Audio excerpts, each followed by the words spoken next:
अस्सलामु अलैकुम वरहमतुल्लाहि वबरकातुहू। दोस्तों, उम्मीद है आप लोग खैरियत से होंगे। आज मैं आपके साथ जो है वो बहुत ही ज़बरदस्त एमसीक्यूज़ लेके आया हूँ, बल्कि सीरीज़ ऑफ एमसीक्यूज़ लेके आया हूँ जो कि एक वेबसाइट पे मौजूद थे। और ये पेडागोजी के एमसीक्यूज़ हैं। एजुकेशन के साथ इनका बड़ा गहरा ताल्लुक़ है और ये आपकी पेडागोजी के लिहाज से जो है बेसिक नॉ हो जो है वो इसके ज़रिए मुकम्मल हो जाएगी। यानी आपको चीज़ों को एनालिसिस करना, एमसीक्यूज़ में समझना और बच्चों की नेचर को समझना, यानी आपके लिए ये वाले एमसीक्यूज़ मैं समझता हूँ ये बहुत ज़बरदस्त लिंक है और आपको इससे बहुत फ़ायदा होगा। तो ये आप जाके उनकी वेबसाइट पे भी देख सकते हैं, ये आपके पास वेबसाइट का लिंक है, वहाँ पे भी देख सकते हैं। तो बजाय वहाँ के आप पैसे पे करके जो है वो किसी का टेस्ट अटेम्प्ट करें, यहाँ पे आपको मैं और वहाँ पे फिर एक्सप्लेनेशन भी नहीं होगी। मैं कोशिश करूँगा कि हर एमसीक्यू की आपको प्रॉपर एक्सप्लेनेशन दूँ। तो कोशिश होगी कि रोज़ाना की रोज़ाना जो है ना वो 50 एमसीक्यूज़ कर लिए जाएँ और ये सीरीज़ ऑफ एमसीक्यूज़ जो है वो इनको हम कंप्लीट कर दें। पहला सवाल है, which of the following factor will not lead to educational backwardness.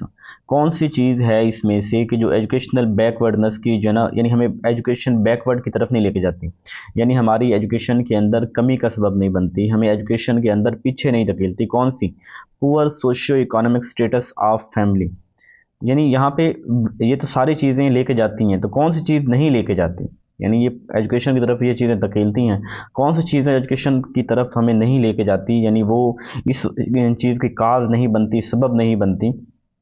Poor socio economic status of family, कि किसी फैमिली का जो है वो पुअर इकोनॉमिक स्टेटस है। ज़ाहिर बात है, अगर कोई फैमिली गरीब है, उसके पास पुअर है, इकोनॉमिक स्टेटस है, तो ये उनको जो है वो एजुकेशन में बैकवर्ड लेके जाएगी।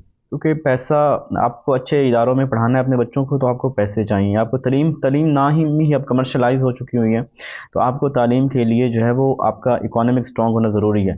इदारे ना ही हों, फ्री तालीम भी हो, लेकिन जब आप ये सोच रहे हो कि हमें सर्वाइव करना है, तो ये बच्चा कोई कमा के लेके आए। तो जब वो कमा के लेके आने की उम्र आप एक्सपेक्ट कर रहे हैं, तो कम अज़ कम अगर फ्री एजुकेशन हो तो देगा तो कुछ भी नहीं ना। Poor educational environment of school, कि अगर एजुकेशन का इन्वायरमेंट ऐसा है, यानी स्कूल के अंदर पढ़ाई है ही कोई ना, तो ज़ाहिर बात है ये भी बैकवर्ड में लेके जाएगी। दुनिया कहाँ से कहाँ पहुँच गया। ऑक्यूपेशन ऑफ फैमिली, मिसाल के तौर पे फैमिली खान का काम करती है, फैमिली जो है ना वो कोई ऐसा अजीब सा काम उनका है जो सोशली इतना ज़बरदस्त नहीं है, लेकिन फिर क्या वो उसको, लेकिन बच्चे को वो एजुकेशन की तरफ भेज रहे हैं, तो क्या ये उसको, तो ये डेफिनेटली फैमिली का जो ऑक्यूपेशन है वो बच्चे की जो एजुकेशन है उसके ऊपर इसका लीस्ट इफेक्ट होगा। पुअर इमोशनल क्लाइमेट है फैमिली, अगर फैमिली में होकर लड़ाई झगड़ा इस तरह चीज़ें हैं, तो वो ज़ाहिर बात है वो भी एजुकेशन में पीछे ले। यहाँ जो करेक्ट ऑप्शन है, जो मोस्ट सूटेबल ऑप्शन है इन सारों में से, वो है ऑक्यूपेशन ऑफ फैमिली, कि फैमिली का पेशा जौन सा भी है वो बच्चे की एजुकेशन के ऊपर कम उसका इफेक्ट होगा। अगर वो बच्चे को खर्चा दे रहे हैं, बच्चों को अच्छे स्कूल में दाखिल करवा रहे हैं, तो वो अपना जौन सा काम कर रहे हैं वो उनका अपना ज़ाती काम है। लेकिन अगर घर के अंदर लड़ाई है, अगर स्कूल का माहौल अच्छा नहीं है, अगर वो बहुत गरीब हैं, तो उस वजह से करके बच्चे की जो एजुकेशन है वो इफ़ेक्ट हो सकती है। मैं कोशिश करूँगा कि आपको थोड़ी चीज़ों को वज़ाहत करूँ, ताकि इस तरह के सवाल आइंदा जब भी आपके सामने आएँ तो आप इस काबिल हों कि उन चीज़ों के मुतालिक अपनी जजमेंट कर सकें, अंडरस्टैंडिंग जो है वो कर सकें। When learned material is reproduced without any manipulation, यानी मैंने बच्चों को कोई चीज़ याद करवाई है और वो बच्चे उसको रिप्रोड्यूस करते हैं। रिप्रोड्यूस मुराद है कि ये याद करो फिर मुझे सुनाओ, और वो सुनाते हैं विदाउट एनी मैनिपुलेशन, जैसे सुना है वैसे सुना रहे हैं। तो the memory is known as, तो ये होल मेमोरी होगी, यानी मुकम्मल मेमोरी है। भाई उसने जो चीज़ उसने याद किया उसने फौरी सुना दी है। रोट मेमोरी है कि रट्टा है, कि जैसी उसने पढ़ी है वैसे सुना दी है। Perfect memory all of this, तो ये रोट मेमोरी होगी। देखिए बच्चे को जैसे कुरान पाक होता है, हमने कुरान पाक की एक आयत को याद किया, हमने हू बहू उसी तरह ज़ेर ज़बस की गलती किए बगैर सुनानी है, तो ये रोट मेमोरी होती है। जहाँ मैनिपुलेशन से मुराद है कि अपनी राय शामिल करते हैं, चीज़ों को एसोसिएशन करते हैं, चीज़ों के अंदर कुछ ना कुछ तब्दीली कर रहे होते हैं, तो उसको मैनिपुलेशन जहाँ पे हो रही होती है वो तो ये रोट मेमोरी तो नहीं होती ना। तो ये वाला जो है ना इसका रोट मेमोरी आंसर होगा। मैं अगर कहते हैं तो मैं इसको लगा दूं साथ के साथ, ताकि जो है ना वो आपका, लेकिन इससे टाइम ज़्यादा लगेगा मेरा ख्याल है। चलो मैं लगा देता हूँ, फिर भी लगा देता हूँ कि जो लोग जो हैं, एक मिनट, तो इसका ऑक्यूपेशन है, ठीक है। और इसके बाद दूसरे का जो हमने कहा है वो रोट मेमोरी कहा है, ठीक है। उसके बाद तीसरा हमारे पास है जी, अब्राहम माज़लो बेसिकली ह्यूमनिस्ट था। अब्राहम माज़लो जो था वो बेसिकली क्या था? ये ह्यूमनिस्ट था। सॉरी ये जो है ना वो मुझे ऐसे, अच्छा ये अब्राहम मास्लो जो था वो ह्यूमनिस्ट था। उसके बाद आते हैं जी, फोर्थ है, what is the most important for the training of right behaviour in student. बच्चों को राइट बिहेवियर सिखाने के लिए कौन सा, कि उनकी तारीफ़ की जाए, ठीक है, पनिशमेंट उनको मारा जाए, और क्या अच्छा बिहेवियर सिखाना हो तो मार के आप सिखा लेंगे बच्चों को, या रिवार्ड बच्चों को इनाम दिया जाए कि हाँ जी इनाम देंगे तो बच्चा अच्छा काम करेगा। मिसाल के तौर पर बच्चा कहे कि बेटा उसको ना अदब के साथ सलाम करना है। अब हर दफ़ा बच्चे को आप इनाम देंगे तो तब सलाम करेगा, या हर दफ़ा बच्चे को जब से सलाम करेगा आपको तारीफ़ करनी पड़ेगी बच्चे को, या जब भी बच्चा सलाम नहीं करेगा आप उसको मारेंगे। या प्रेजेंटेशन ऑफ राइट बिहेवियर, एक अच्छी जो चीज़ आप बच्चे को सिखाना चाहते हैं कि आप बच्चे के सामने वही चीज़ करें, तो मेरा ख्याल है कि आप ठीक आंसर की तरफ पहुंच गए होंगे। कि ठीक आंसर ये है कि जब भी आपने कोई किसी बच्चे को कोई बिहेवियर सिखाना है तो उस वक्त उसके सामने परफॉर्म करें। मिसाल के तौर पे जो हम कहते हैं कि आजकल जो पेरेंटिंग का है कि घर के अंदर कोई ऊंची आवाज़ से बोले नहीं, कोई किसी को गाली ना दे, कोई झूठ ना बोले। घर के अंदर जब माहौल अच्छा होगा तो बच्चे ऑटोमेटिकली लर्न कर रहे होंगे।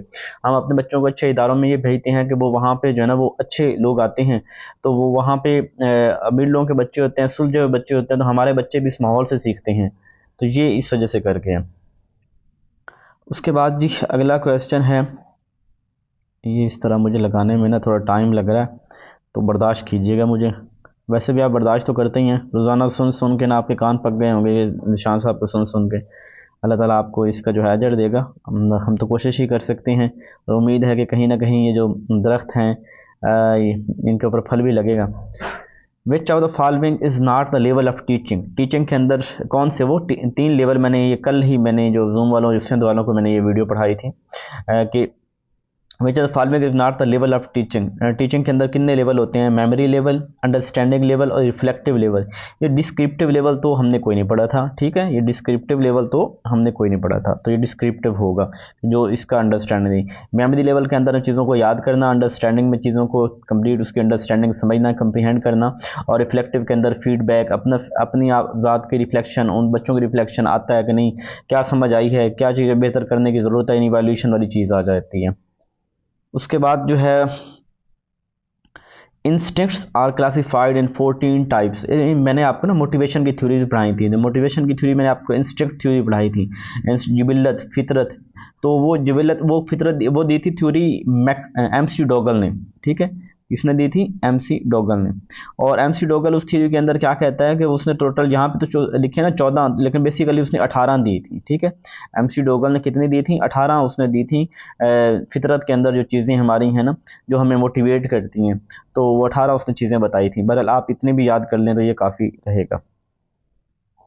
उसके बाद है which type is propounded by doctor S Jalota in Hindi for the children of 12 to 16 year. चूँकि इंडिया की वेबसाइट है तो ये सवाल इंडिया के रिलेटेड है, लेकिन चूँकि मैंने इसको सर्च करके देखा था कि जो डॉक्टर S जलोटा है इंडिया का, उसने ना 12 से 16 साल के बच्चों के लिए ना उसने टेस्ट बनाए थे। तो उन टेस्ट का नाम था general mental ability test, general mental ability test, ठीक है, ये वाला टेस्ट उसने जनरल मेंटल एबिलिटी टेस्ट जो है वो बनाया था। उसके बाद जी first exploration of memory is credited by, कि जो मेमोरी है इसके ऊपर सबसे पहले जो है किसने काम किया था। तो यहाँ पे अगर नाम पढ़ें, टोल्विंग, एटिकिंसन, फ्रेडरिक बर्लेट, हरमन एबनगॉस। तो जो यहाँ पे आपको हरमन एबनगॉस था सबसे पहले मेमोरी के ऊपर, बाकियों ने भी काम किए हैं लेकिन जो मेमोरी को एक्सप्लोर करने के हवाले से जो सबसे पहला इब्तदाई काम है ना वो इसका है, एबनगॉस का है, हरमन एबनगॉस ने। एबन को याद रख लेंगे कि मेमोरी के हवाले से आए ना तो बात, और नीचे से अगर नाम एबनगॉस का हो तो आपने जो है ना वो इसकी तरफ भागम भाग चले जाना है। उसके बाद है जी लर्निंग प्लेटू। लर्निंग प्लेटू कहते हैं कि रुकावट। मैंने ये एक वीडियो भी बनाई हुई है लर्निंग प्लेटू के ऊपर ना, लर्निंग प्लेटू एंड लर्निंग कारों के लिहाज से ना वो जो लर्निंग वाली जो वीडियोस हैं उनके अंदर ये है साइकोलॉजी के अंदर। तो लर्निंग प्लेटू कहते हैं कि लर्निंग के ऊपर रुकावट आ जाना, मतलब एक ख़ास हद तक हमने लर्निंग कर लिया उसके बाद हमारी लर्निंग स्टॉप हो गई, हम आगे नया कुछ लर्न नहीं कर रहे हैं। जब नया कुछ लर्न नहीं कर रहे होंगे तो इट मीन फिर हमारी लर्निंग डिक्रीज़ हो रही होगी। यानी ये अगर आप वो वीडियो सुन लें तो आपको बड़ी मज़ा आएगा कि पता चल जाएगा कि कोई बंदा कितना फास्टली एक लर्न कर रहा होता है। मैं इसको थोड़ा सा यहाँ पे बता देता हूँ कर।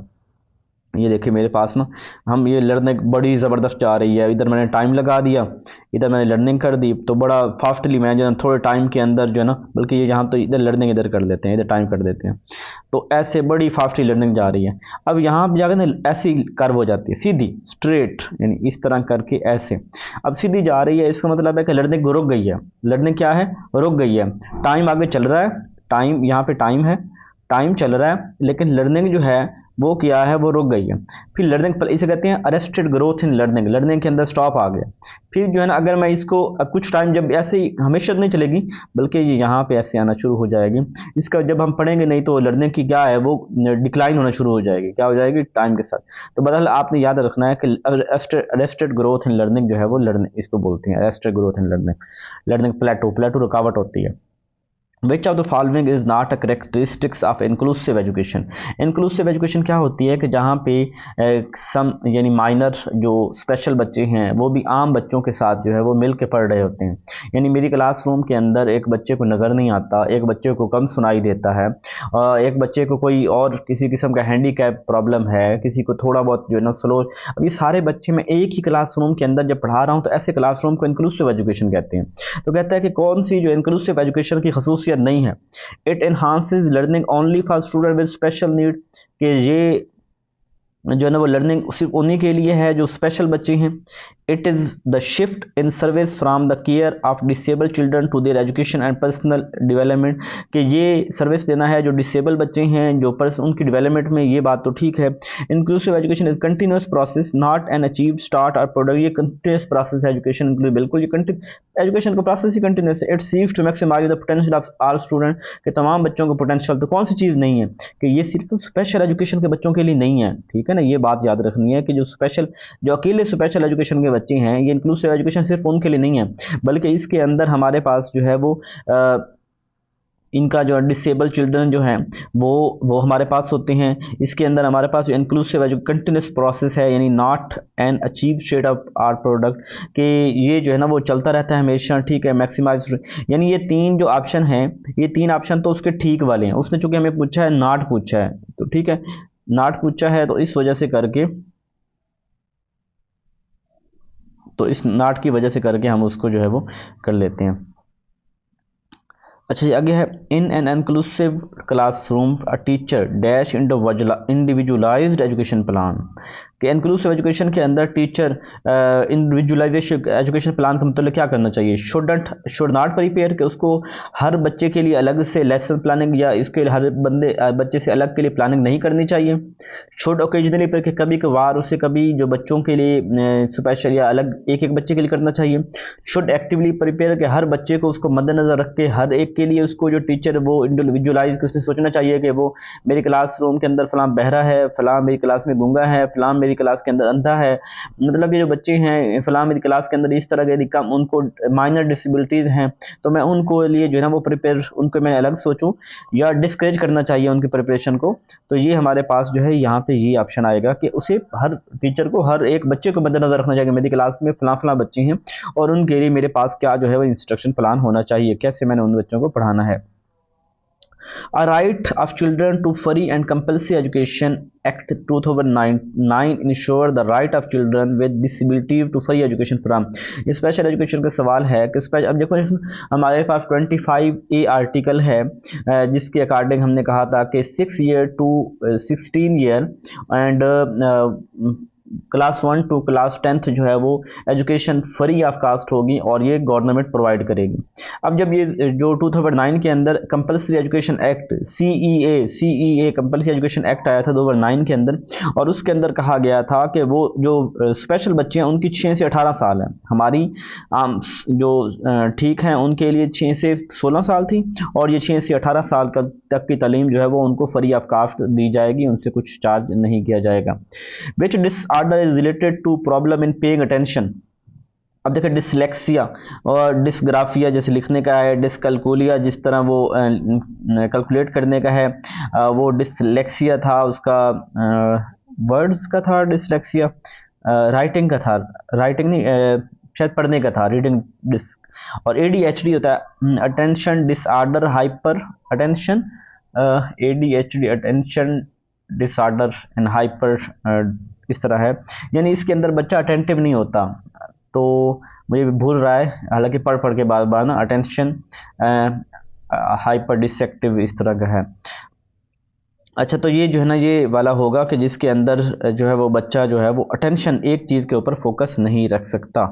ठीक है, उसके बाद है जी हमारा अगला सवाल, answer the following question by selecting the most appropriate action in order to instil a positive environment in the primary class teacher should, कि बच्चे के अंदर हम प्राइमरी लेवल पे एक पॉजिटिव इन्वायरमेंट, तो हमें क्या करना चाहिए, wish each child in the morning, कि हर सुबह बच्चों को जो है ना वो मॉर्निंग असेंबली में खड़े होकर विश करना चाहिए, I love you students, you are a good student, इसे रोज़ाना विश करना चाहिए। Not discriminate and set the same goal for every children, हर बच्चे के लिए सेम गोल देनी, देखें ये बात को समझिए, आप में से कुछ लोग ना इसको कह देंगे कि हाँ सबके लिए एक गोल होना चाहिए उस्ताद को, ये नाइंसाफ़ी है, ये नाइंसाफ़ी है। बट देखें आप हर बच्चे के, हमें बच्चों की नीड को इंटेलेक्चुअल लेवल को अंडरस्टैंड करके उनके गोल बनाना चाहिए, हर बच्चे के लिए इक्वल जो है वो गोल नहीं होना चाहिए। ठीक है, और ये भी हर बच्चे को सुबह विश करने, बाकी सारा दिन चाहे जो मर्जी करते रहे, ये भी नहीं। Allow them to make group on their on the basis of sociometry during group activities, कि अपने जब ग्रुप एक्टिविटीज़ करनी है तो अपनी मर्जी का ग्रुप बनाएं और उसके अंदर पढ़ें। और narrate story with positive ending, के बच्चों को कहानियाँ सुनाई जाएं जिनकी जो है ना वो बड़े जो एट द एंड रिजल्ट बड़े अच्छे हो।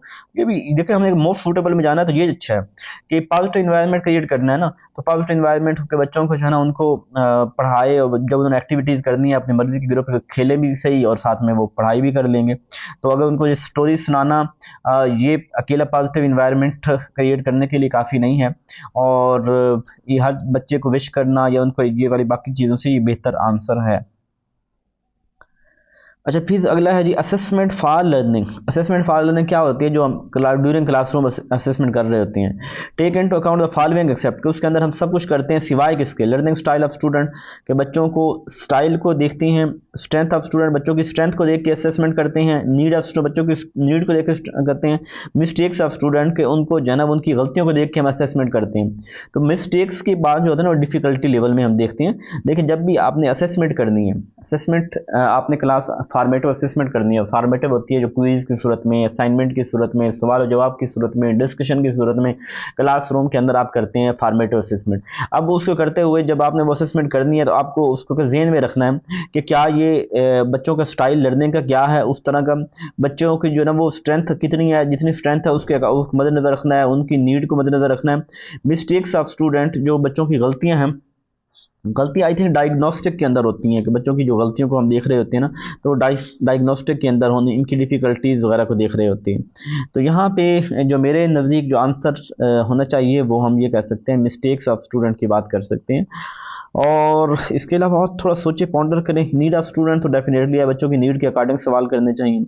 स्ट्रेंथ ऑफ स्टूडेंट को मद्देनजर रखना चाहिए, कितने बच्चे हैं उसके मुताबिक जो है ना वो देखिए बंदा, कि अगर मैंने डिस्कशन के ऊपर लग गया तो बड़ा शोर हो सकता है क्लासरूम के अंदर। तो मतलब ये चीज़ें थोड़ी सी, लर्निंग स्टाइल के बच्चों का स्टाइल कैसे हैं, तो ये पेडागोजी के सवाल में। अच्छा, मुझे आपने लोगों ने बताना है कि आपकी राय किसी सवाल के मुतालिक मुख्तलिफ हो और आपके पास उसकी कोई अच्छी दलील हो, तो आपने मुझे बताना है, फिर हम उसके ऊपर डिटेल में मज़ीद बहस करेंगे, मैं उसको और चेक करूँगा।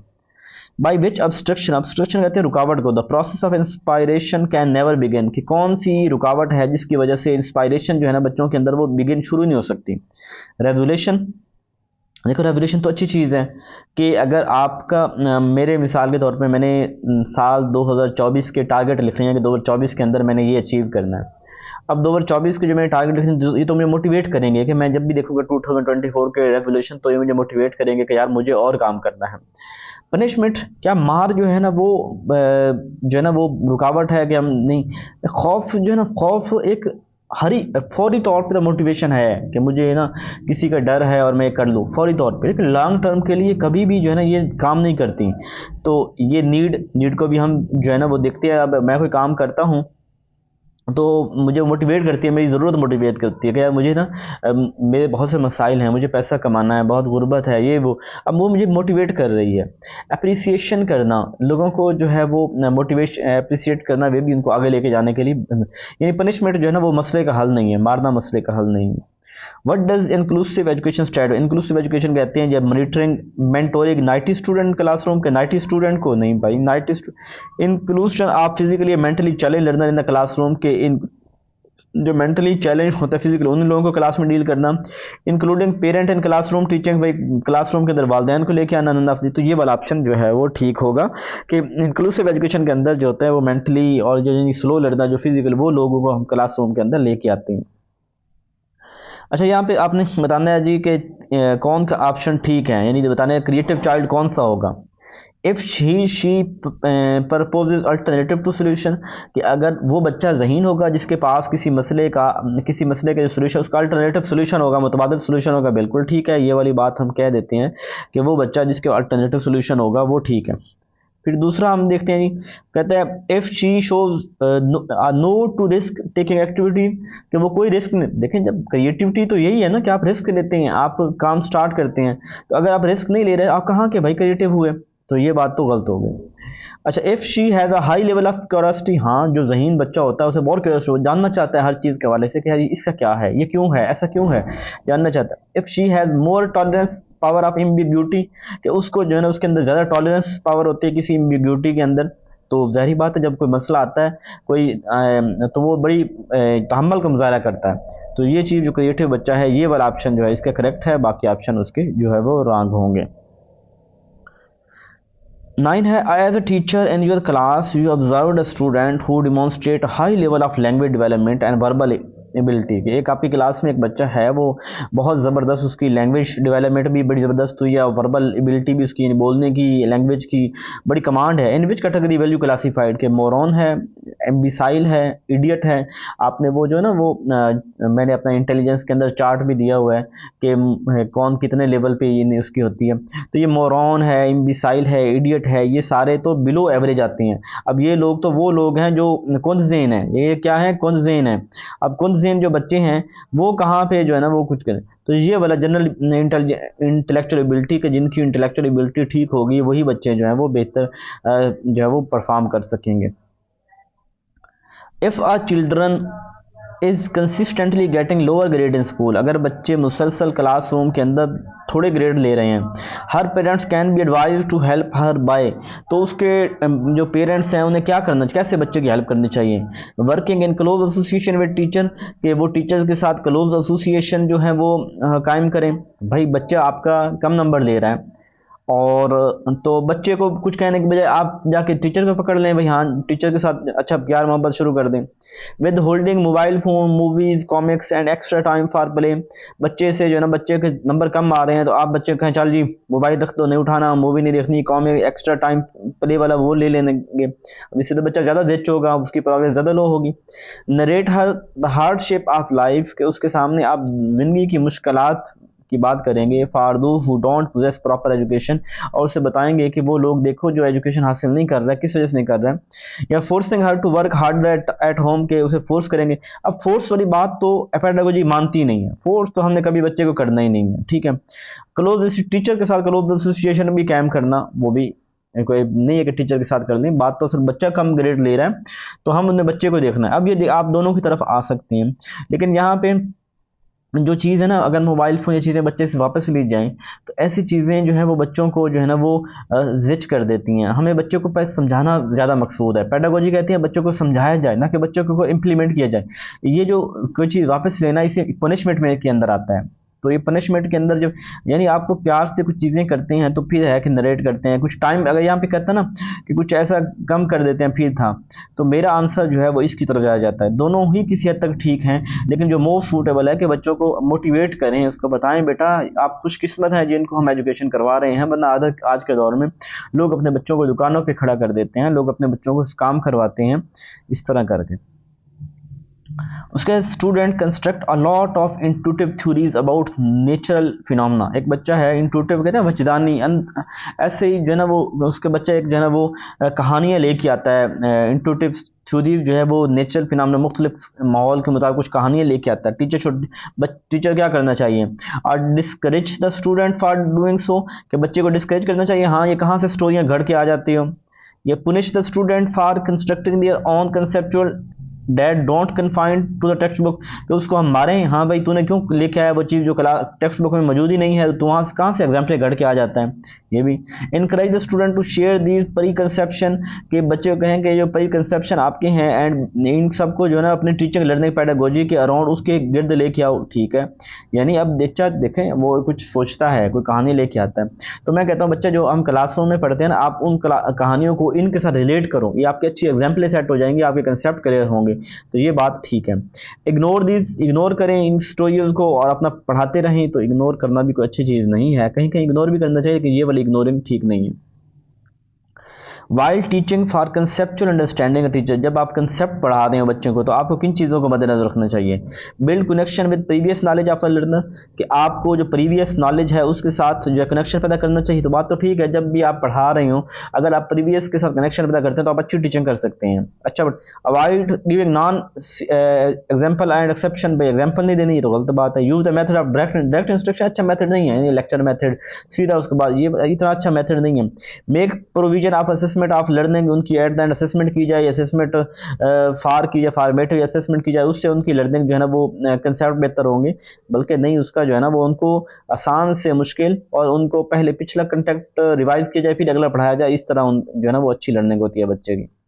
And Vygotsky classroom when a small group of classmates work, classroom के अंदर जो है वो जो चंद लड़कों का ग्रुप जो है टूवर्ड्स रीचिंग एक कॉमन गोल की तरफ सब मिलके काम करते हैं। कॉमन गोल जो होता है ना, यानी एक खास गोल है और सब मिलके आप इतना कर दो, आप इतना कर दो, इसे कहते हैं कोऑपरेटिव लर्निंग। रेसिप्रोकल तो होता है कि कुछ चीज़ें आप मुझे सिखा, कुछ मैं आपको सिखाता हूँ, लेकिन यहाँ पे गोल सबका एक है, वो भी कुछ ये काम कर रहे हैं, कुछ वो कर रहे हैं, मिलके कर रहे हैं वो। स्कप फोल्डिंग तो एक टेम्परेरी हेल्प होती है, इनर स्पीच तो अपनी ज़ात से जो अंदर हमारी बातें चल रही हैं, इंट्यूटिव थाट्स होते हैं वो, तो ये कोऑपरेटिव लर्निंग इसका करेक्ट और बेस्ट आंसर होगा। अच्छा, उसके बाद है जी, which are the following characteristic socio constructivist classroom. Socio constructivist में है कि ऐसा क्लासरूम जहाँ सोशली चीज़ों को ज़्यादा अहमियत दी जाती है।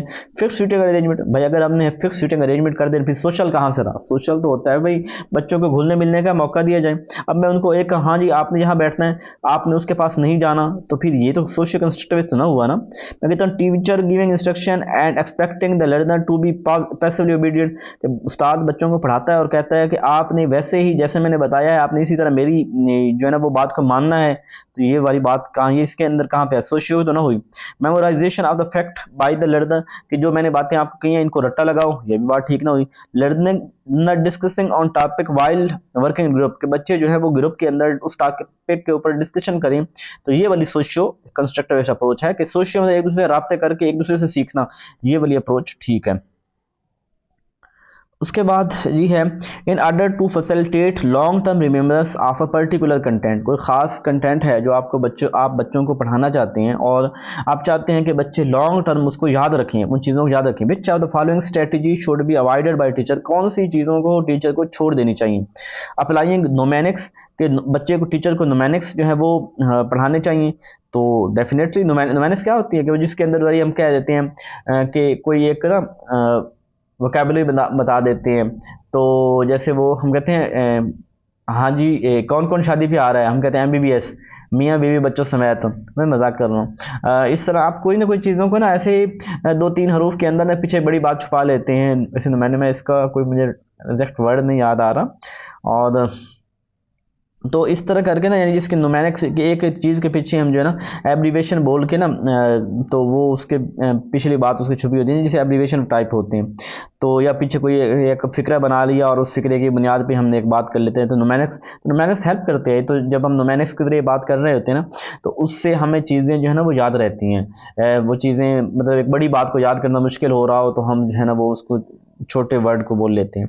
मेकिंग ऑर्गेनाइजेशनल चार्ट, कि हम अगर चार्ट भी तो याद रहते हैं ना, मिसाल देखो कंट्रीज की सारा कुछ याद करना मुश्किल होता है, हम उसका जो है ना वो मैप देखते हैं, चार्ट देखते हैं, तो हमें इससे चीज़ें अच्छी याद हो जाती हैं। प्रेजेंटिंग डिसजॉइंट वर्ड्स, अलग अलग चीज़ें कर, जब भी आप चीज़ों को एजुकेशन डिसजॉइंट की बात नहीं करती है, एजुकेशन कहती है इंटीग्रेट की बात करती है, चीज़ों को साथ मिला के एज ए होल देखना, बड़े प्रॉब्लम को सॉल्व करने के लिए चीज़ों को इकट्ठा करना, उसकी बात करते हैं। डिसजॉइंट वर्ड्स की बात नहीं करती, लेकिन यहाँ पे तो ये करेक्ट होगा, ठीक है, क्योंकि यहाँ पे उसने नॉट की बात की है, यानी long term remembrance of particular which following strategy should be avoided. Avoided की बात की है तो ये जो डिसजॉइंट वर्ड्स हैं इससे हमें अवॉइड करना चाहिए। यहाँ पे तो ये ठीक है। इमेजिनरी, भाई इमेजिनरी तस्वुराती चीज़ें लेके आएँ तो इस तरह ज़्यादा याद रहती हैं, तो यहाँ पे ये ऑप्शन है और वैसे ये नहीं होना चाहिए। ठीक है, उम्मीद है समझ आ रही होगी। Student learn better when material to be learned is, बच्चे जो ना बड़ा ज़बरदस्त याद करते हैं जब मटेरियल क्या होता है कम्प्लेक्स एंड एक्सटेंसिव, भाई तब लड़ने होते नहीं भाई, जब कम्प्लेक्स मटेरियल होगा और बहुत ज़्यादा होगा तब लड़ने कहाँ बेहतर होती हैं।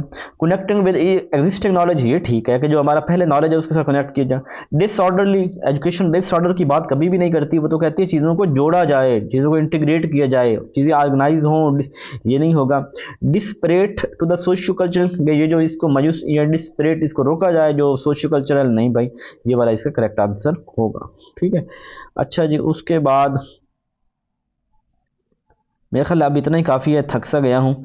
और उसके बाद जो है वो हम इसको कर लेते हैं। दिल तो कर रहा है पढ़ा दूँ, लेकिन वीडियो बहुत बड़ी हो जाए ना तो फिर भी जो है ना वो आप लोग बोर हो जाते हैं। तो रोज़ाना कोई नहीं 10-10 पेजेस भी करते रहे ना मिल के, तो इस तरह हम बहुत कुछ 5 दिन के अंदर हमारी ये ख़त्म हो जाएंगी इंशाल्लाह। इसी तरह का और भी काफ़ी सारा मटेरियल हम करेंगे, ये एजुकेशन का सिलसिला चलता रहेगा।